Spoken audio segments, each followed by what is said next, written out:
欢迎来到恩典频道，我们今天要来做紫薯芋头馅。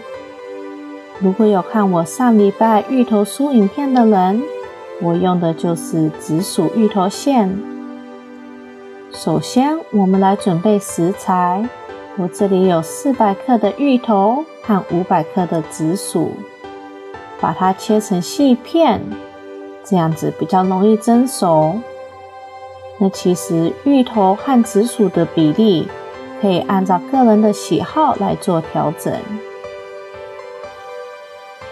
把蒸熟的芋头和紫薯放进大碗，把它给捣碎。如果没有完全捣碎也没关系，待会会放在搅拌机里面。我们要先倒入1杯水，再把芋头和紫薯放进搅拌机。那在搅拌的过程中，如果太干的话，可以再多加一些水。搅拌到它成为稠稠的样子就好了，可以倒入锅子里面，放在中温上面煮。那我会建议一直搅拌，这样子比较不会粘在锅子上。稍微温的时候，可以倒入20克的油和30克的糖。那如果喜欢吃甜一点的人，糖可以多加一些。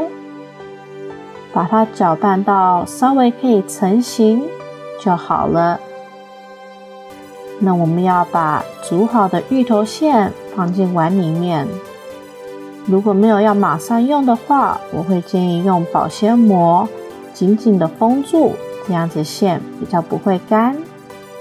然后再收入冰箱，到时候拿出来的时候就可以马上用了。我会建议最好在1个礼拜内把它给用掉。喜欢的人请订阅、按赞、开启小铃铛。我们下次再见。